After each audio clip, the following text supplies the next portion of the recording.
Hey there, thanks for joining us at the Rabbit Hole of Research, where you'll learn a few facts that you can impress your friends with at a party. Hey, welcome back to the Rabbit Hole of Research down here in the basement studio. You've got me, Joe. We got Georgia. Hello. We got Nick. Nick. I'm like pointing at people. No one can see that. I'm actually pointing at a screen because Nick is remote on this episode. So most mini episodes. Remote. Yeah, most mini episodes. It's not worth the drive over here. Is that what you're saying? It's a long drive, guys. It's a hike, especially our roads all tore up. You got to get that 4-wheel driving. It is a bit bumpy. Well, I don't want to waste too much time with the banter at the beginning. Why not? Because this one, we got a lot of feedback on this one. Yeah, comments, feedbacks. People really liked Multiverse. I really liked it, and I really love Mary as a guest. Yeah, she was a great guest. Just in general, I felt like it was like we were so excited about this that we just had to keep. It was a robust conversation that will be revisited. Nick, you got some comments about the episode? I'm all over the place throughout that entire episode. Yeah. I was like, oh yeah, doing some nice therapy in the middle of an episode. That was fun. So the first correction, because Nick had mentioned Spider's Man, and I went all like ballistic about the splash pages, which Spider's Man has some really great art and go read that. But I was thinking of the 1,000. That's what I was thinking about. And is that 1,000, also in the Spider-Man? No, it's a different creature altogether, but it has all these, it's made up of bugs, and they take over the 1,000, like get into people and then control them, and then they like burst out and infect other people. Is this a standalone story? Or I don't know. But the 1,000. So I'll put that in the show notes, but that was one of the correct that people went out and they had a similar idea, but as Nick said, Spider-Man's, it's a man made up of many spiders. The 1,000 is like the organisms that take over people. So similar, but I'm glad that it was similar. It was. Spiders, man. That one's a creepy character, and I love it. Yeah, I like that. It makes me think of other creatures that are made of other creatures. How do you say it? Oogie Boogie? Oogie Boogie from like that. Nightmare Before Christmas. Yep. Yeah. Yeah, that voice actor, he just passed away not too long ago. Oh. Yeah. Did he? Yeah, the Oogie Boogie voice actor. Yep. That's so sad. What was his name? Yep. Ken Page was the voice actor for Oogie Boogie in The Nightmare Before Christmas, and he passed September 30th, 2024. Voiced that for a long time, too. I think he did like any kind of adaptation, if it was in a video game or any kind of spin-off thing. He kept with that voice. Yeah, a nice voice. A little cleanup. Georgia, her Twilight episode was episode 113, The Parallel. So that's the one she had talked about in there about the astronaut returning to a different... What did I say it was? You didn't. You said you didn't know. You just knew. Twilight Zone. Your answer for everything. Twilight Zone. When in doubt. There was a movie I forgot to mention, Two Distant Strangers. It's about a guy who wakes up at a woman's apartment. They were dating. And then he has to get home to his dog, his puppy. Oh, that's what that... And then he's in a time loop and keeps running into this top, and he gets killed in every scenario. So every time he wakes up, he tries different things. It fits that what-if scenario of the multi-universe. Right. But he kept going through these different scenarios. Yeah, it was a good movie. So check that. It came out in 2020. That was really powerful. Other movies to add on the list from the Substack comments. We got a couple in there. Bruce, he had suggested 2 books, Recursion by Blake Crouch, which That's a good one. I forgot about that one. I am a Blake Crouch fan. And then he had another one, The Space Between Worlds by Micaiah Johnson. I did add that to my list recently. Did you?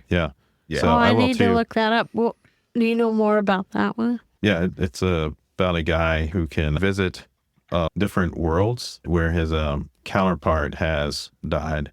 So you can bounce between these different worlds, but you cannot visit a world where your counterpart is still living. So you only can visit worlds where your counterpart no longer exists. Yeah, I love that idea. Yeah. It is that I feel like makes the most sense. And then Bart had a suggestion and a question. Ray Bradbury's classic short story, A Sound of Thunder. And this was like a time traveler accidentally crushes a Jurassic butterfly. And then when he returns back to his own timeline, his democracy has morphed into a cruel dictatorship. So this butterfly effect. And Barton asks, are our personal decisions more important than we might think? What kind of influence can just the smallest thing have? And like I had mentioned, I think it's a lot, actually. That, just because you don't know the effect that you have on.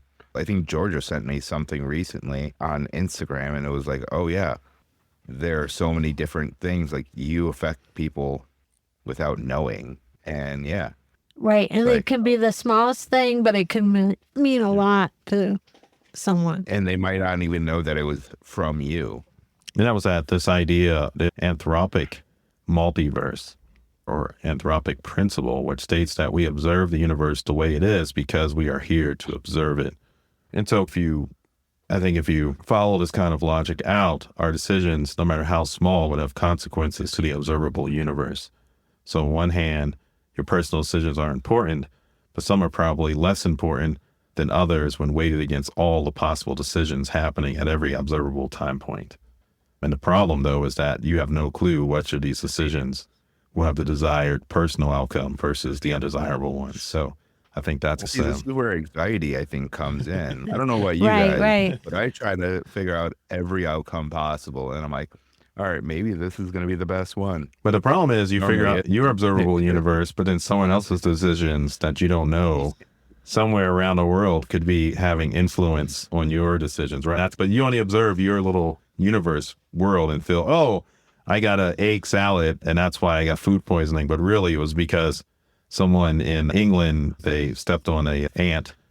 I don't know why this reminded me of a show that was done on HBO recently by Nathan Fielder.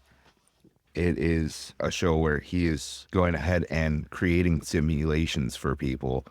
And he goes through every possible outcome, and he tries to get into the head of what that person's going to do. What are they like? It's like Doctor Strange going through all the different scenarios for 18,605 possible outcomes of Thanos' plans. This is essentially what he does in real life, and it's called The Rehearsal. The Rehearsal. Oh, that's good. Wow. Highly recommend it. It gets really, you start feeling things for it. You're like, what is going on? That's a good one. I think, and then I don't know if we were, okay, so Joe and I watched this movie called My Old Ass, and it's on Amazon.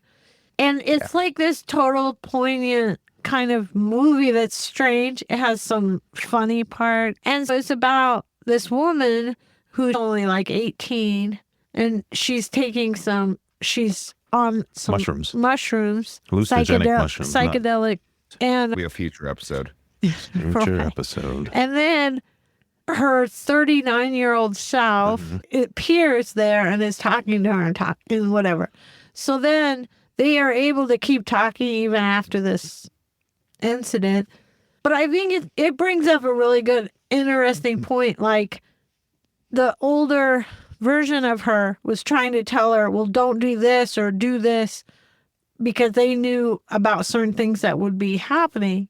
And it's so interesting because it's, okay, would you change what you do based on, you know what I'm saying? Yeah, it's really... If you had some future self or advice, would you choose something different? No, I think that gets into that kind of what if or infinite kind of, you're trying to make these changes to get a different outcome.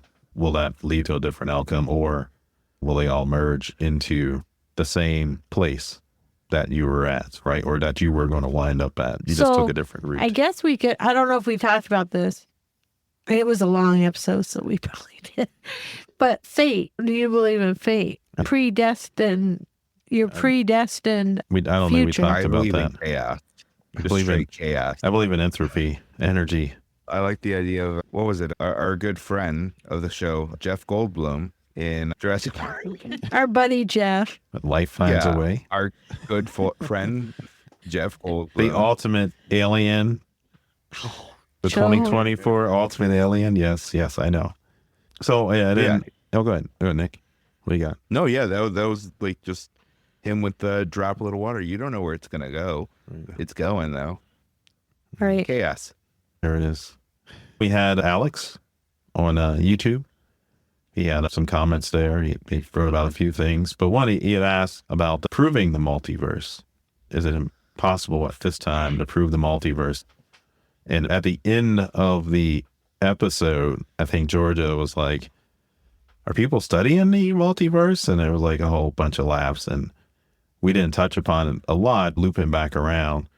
Proving the multiverse is currently impossible to do. And so to lay it out, I have a list.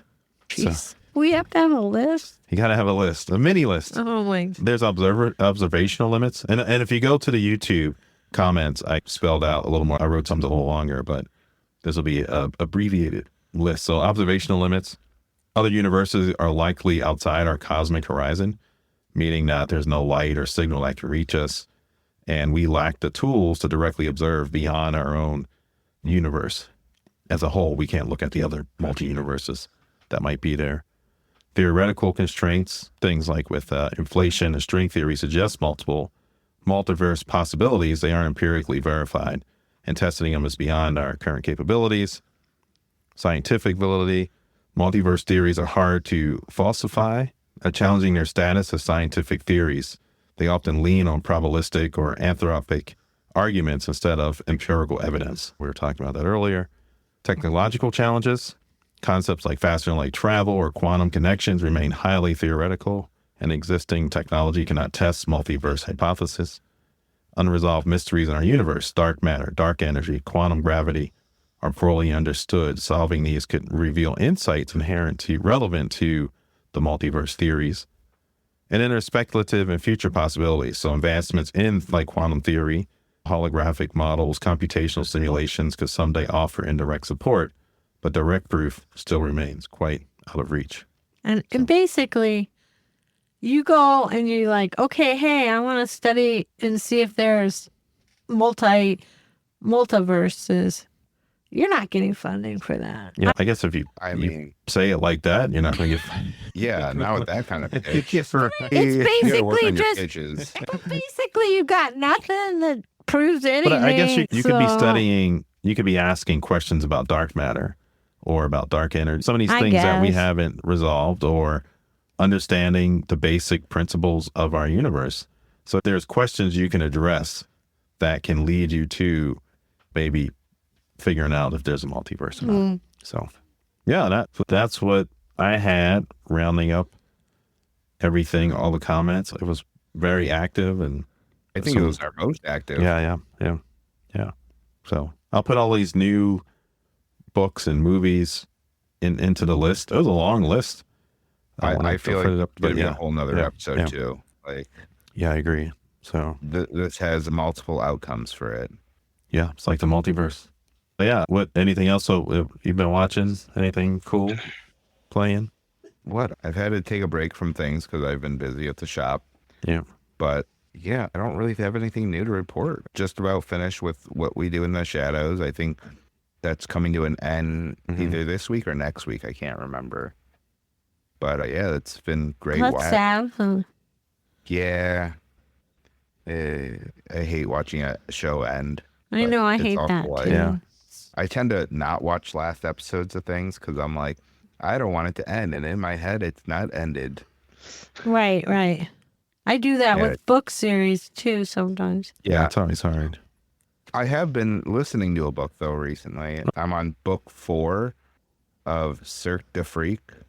It's a vampire book. I'll be in a vampire's assistant. And yeah, it's pretty cool. Yeah. Almost like, audiobooks rule. Cool. Georgia?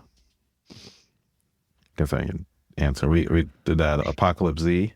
Oh, yeah, that was awesome. Yeah, it's a Spanish That's movie. also on Amazon. Yeah, on Amazon. So that was nice. That one was really cool. Yeah, it was like a feel-good apocalyptic movie. Yeah. With zombies. And then I'm reading, gosh, what's it called?